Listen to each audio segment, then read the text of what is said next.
अस्सलाम वालेकुम। मेरा नाम शुएब नदीम है और मैं एक ज़री ग्रेजुएट हूँ। मैं इस वक्त मुस्तफ़ा फार्म जो कि रहीम यार ख़ान के अंदर है वहाँ पे मौजूद हूँ। यहाँ पे हमने पीएनए की एडवाइस के ऊपर 4 मुख्तलिफ़ ट्रायल्स लगाए हुए हैं। जो ट्रायल्स हैं उन ट्रायल्स में से जो पहला ट्रायल्स है उसमें मैं अभी खड़ा हूँ। इसमें हमने फ्लैट पे कॉटन को काश्त करके उसके ऊपर हमने मल्चिंग की हुई है, और दूसरा इसके कंपैरिजन में जो हमने किया है वो बग़ैर मल्चिंग के है। और जो थर्ड है और फोर्थ है उसमें हमने जो कंपैरिजन किया उसमें हमने कॉटन को बेड्स के ऊपर काश्त करके उसके ऊपर हमने मल्चिंग की हुई है, और जो उसके कंपैरिजन में है वो बग़ैर मल्चिंग के है।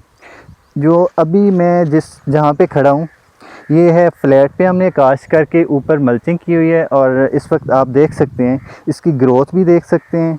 और हमने अभी आपसे पहले ये काउंट किए हैं, लाइव काउंट नहीं कर सकते टाइम शॉर्ट होने की वजह से। तो 91 जो इसके आप फ्रूटिंग कह सकते हैं कि बॉल्स कह सकते हैं, इसमें 91 बॉल्स हैं एक पौधे पे। और जो हमारे साथ है इस वक्त मैं आइए उधर लेके चलता हूँ आपको। यहाँ पे हमने ये देख सकते हैं आपकी इसकी ग्रीनिश भी कम है और पौधे की हाइट भी कम है बनिस्बत दूसरे के। और इसके जो बॉल्स हमने काउंट किए हैं वो 35 हैं। इसमें फसल में देख भी सकते हैं कि जो हमने पहले पौधा आपको दिखाया है उसके ऊपर इंसेक्ट्स का भी अटैक और डिजीज़ का भी अटैक कम है, लेकिन जो ये पौधा है इसको आप करीब से अगर हम दिखा सकें तो इसके ऊपर इंसेक्ट्स का अटैक भी ज़्यादा है और डिजीज़ भी ज़्यादा हैं। ये आप मेरी लेफ़्ट साइड पे देख सकते हैं, ये मल्चिंग वाली क्रॉप है।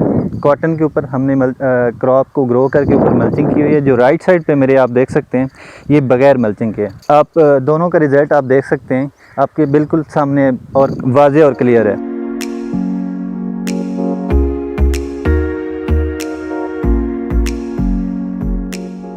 इस वक्त हम अपने थर्ड और फोर्थ ट्रायल के अंदर खड़े हैं। जैसा कि मेरी राइट साइड पे अगर कैमरा मैन दिखा सकें तो ये बेड्स के ऊपर मल्चिंग की गई है, और मेरी लेफ़्ट साइड पे बग़ैर मल्चिंग के है। और आप कंपैरिजन में देख सकते हैं कि जो हमारी बेड्स के ऊपर मल्चिंग है उसमें क्रॉप्स वाज़ेह तौर पर इसकी विगरस भी ज़्यादा है, ग्रीनिश भी ज़्यादा है। और इसमें बेसिकली अगर कंपैरिजन देखा जाए तो वाटर की जो कंजप्शन है वो भी कम है। अगर हम मल्चिंग के लिहाज से देखे जाए, अगर जहाँ पे हम मल्चिंग डालते हैं उसमें बेसिकली ये होता है कि एवेपोरेशन उसकी कम हो जाती है। और जो नॉन मल्चिंग है उसमें ज़ाहिर बात है आप डायरेक्ट सनलाइट पड़ रही होती है, और उसमें एवेपोरेशन ज़्यादा होने की वजह से वो हमें पानी की जो कंजप्शन है वो भी ज़्यादा होती है।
मेरा नाम मलक अयूब है जी। रख मैनी बेरा फार्म है, ZA फार्म, उसमें मैं बतौर मैनेजर हूँ।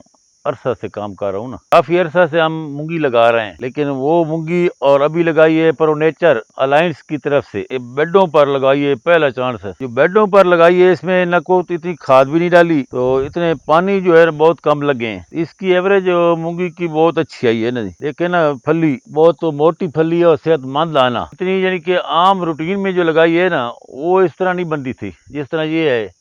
ये यानी कि बहुत अच्छा रिजल्ट है इसका ना। जो पहले भी लगाते रहे लेकिन पहले ये रिजल्ट नहीं था, अखराजात ज़्यादा और इतना रिजल्ट नहीं था, एवरेज नहीं होती। इसकी एवरेज जो है ना उनसे काफ़ी बेहतर है आम रूटीन से।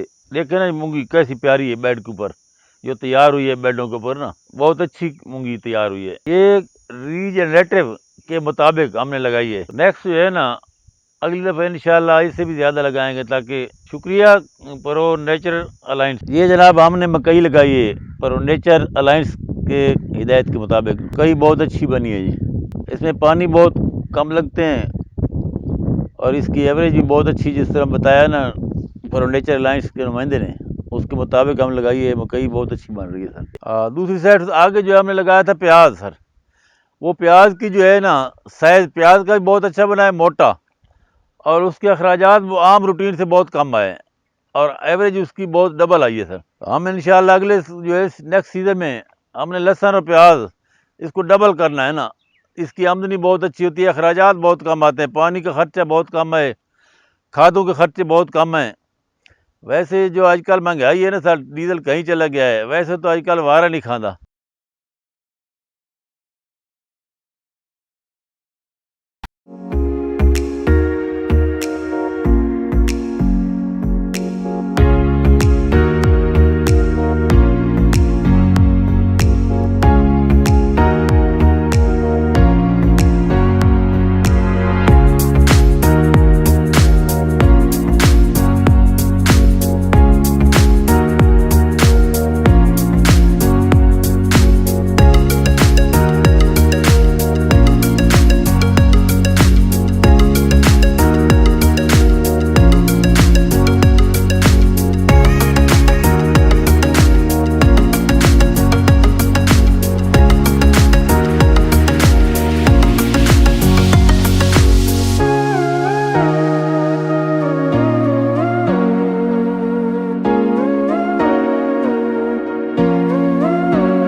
मेरा नाम अब्दुल वाजिद है, एज एग्रोनॉमिस्ट काम कर रहा हूँ यहाँ पर। सैमसन एग्रो फार्म है ये रंगपुर तहसील कोट अद्दू ज़िला मुजफ्फरगढ़ में।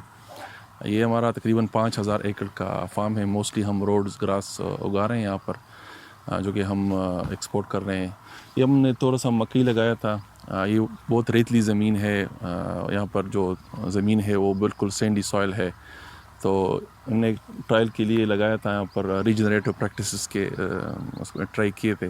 तो हमारे तवक्को के ख़िलाफ़ बहुत ज़बरदस्त इसका रिज़ल्ट आया है। तो रीजनरेटिव प्रैक्टिसेस में हमने उसने हमको ये हेल्प किया कि क्रॉप ग्रोथ भी अच्छी हुई, उसकी जर्मिनेशन भी अच्छी हुई और हमें अच्छा कंपैरेटिवली बेटर ईल्ड दे रही है। हम इसको हमने मवेशी भी यहाँ रखे हैं तो उसके लिए फॉडर के तौर पर इस्तेमाल करेंगे।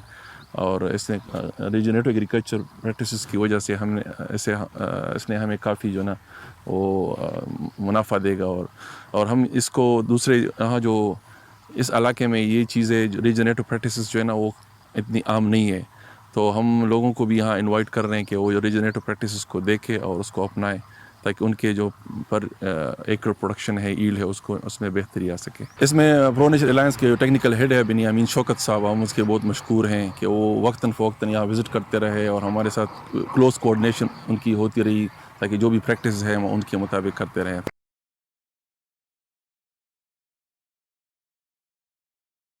Hi everyone, I am Binyamin Shokat representing Pro Nature Alliance. Today we are available at a farm situated in the Hyderabad, a district of province Sindh of Pakistan. Farmer, his name is Mr. Jamil Memon, to convert this land on regenerative agriculture systems.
अस्सलाम वालेकुम, मेरा नाम जहांगीर अली है और मेरा ताल्लुक़ Saint dairy farm से है। सेंट डेयरी फार्म जमील मेमन साहब का है।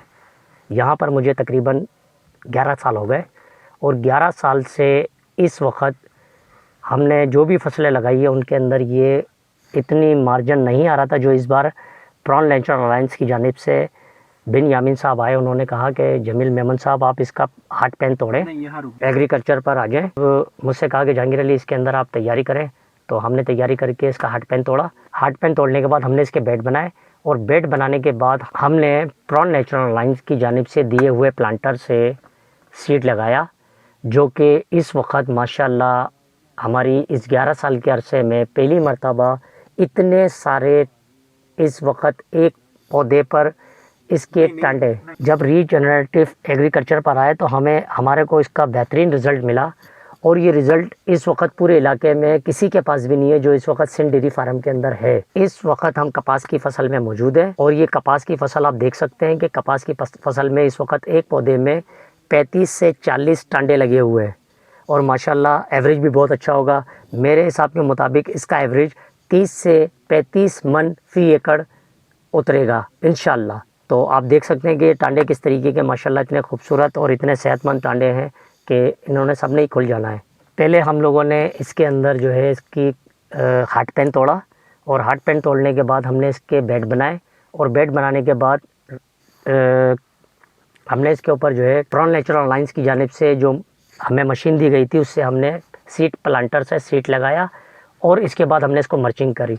अब मर्चिंग करने के बाद आप देख सकते हैं कि इसके अंदर कितनी ज़बरदस्त जो है परफॉर्मेंस है कि इस वक्त एक पौधे के अंदर इसके अंदर ये टांडे 30 से 35-40 टांडे एक पौधे पे खड़े हुए हैं। और इस वक्त जो बाकी एरियाज़ के अंदर हमारे एरियाज़ के अंदर जिन लोगों ने लगाई है तो किसी के 12 टांडे, किसी के 14 टांडे, किसी के 15 टांडे, 15-16 टांडों से ऊपर नहीं गए।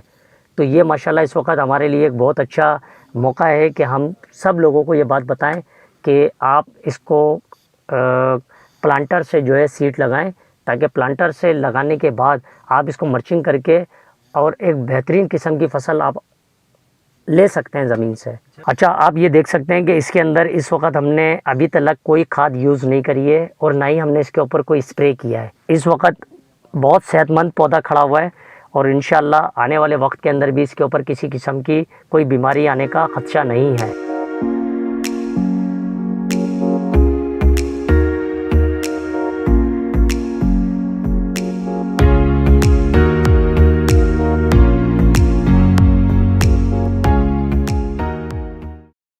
अब आप ये सेकंड क्रॉप देखें, ये है किंग ग्रास।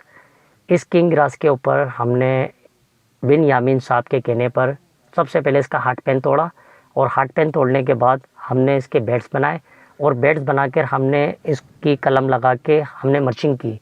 मर्चिंग करने के बाद हमने जो इसके अंदर रिज़ल्ट देखा वो रिज़ल्ट नाकाबिल यकीन है, क्योंकि इससे पहले भी हमने इसको किंग ग्रास को लगाया हुआ है तो वहाँ पर हमें पानी भी ज़्यादा देना पड़ रहा था और ग्रोथ भी इतनी नहीं थी। थाईलैंड का ब्रांड है। हमने ये लगाया बेड्स के ऊपर, तो बेड्स पे लगाने के बाद इस वक्त ये फसल हमारी 40 दिन से 45 दिन की है और आप इसके अंदर देखें 8 से 10 बच्चे जर्मिनेट हुए हैं और माशाल्लाह फसल बहुत प्यारी है और इसकी अपना के ग्रोथ भी बहुत तेज़ी से बढ़ रही है। आप देखें ग्रीन लश लगा हुआ है इस वक्त, देख सकते हैं आप। अब आप देख सकते हैं ये इस वक्त जंतर की फसल लगी हुई है। हालांकि जंतर की फसल के अंदर इस वक्त हमने वही प्रोसेस इस्तेमाल किया जो बिन यामीन साहब ने कहा था जमील साहब को कि आप इसका हार्ट पेन तोड़ें। जब हमने इसका हार्ट पेन तोड़ा तो फिर हमने इसके बेड बनाए। बेड बनाने के बाद हमने प्रॉन नेचर अलायंस की जानिब से हमें सीड प्लांटर दिया गया था। उस सीड प्लांटर के ज़रिए हमने इसके बेड के ऊपर ये जंतर लगाया है और जंतर आप देख सकते हैं कि माशाल्लाह कितना ज़बरदस्त जंतर लगा हुआ है। और आप ये देखें कि इस ज़मीन के अंदर इतने पत्थर होने के बावजूद आप देखें कि फसल कितनी प्यारी खड़ी हुई है, लश ग्रीन हुई हुई है। और इंशाल्लाह नेक्स्ट टाइम भी इन बेटों को हम तोड़ेंगे नहीं, इन्हीं बेटों के ऊपर दोबारा पानी चला के हम इसको दोबारा प्लांटर से सीड प्लांटर से हम सीड लगा के इसको मर्चिंग कर देंगे। अब आप ये जंतर की फसल के अंदर देखें कि इस वक्त हमने इसको जब मर्चिंग किया तो हमने पानी भी बहुत कम यूज़ किया और पानी कम यूज़ करने के बाद हमने अभी तक ना इसको कोई फर्टिलाइज़र दिया और ना ही हमने इसके ऊपर कोई दवा लगाई है। क्यों कि इसके अंदर जब हमने मर्चिंग की तो मर्चिंग के अंदर ही इसको लड़ने की ताकत फराम हो गई, जिसकी वजह से इसके ऊपर किसी भी किस्म की कोई बैक्टीरिया या किसी भी किस्म की फसल पर कोई हमला नहीं हुआ। और बगैर फर्टिलाइज़र के इस वक्त ये फसल हमारे कद से ज़्यादा ऊंची खड़ी हुई है, आप देख सकते हैं, ग्रीन लश है।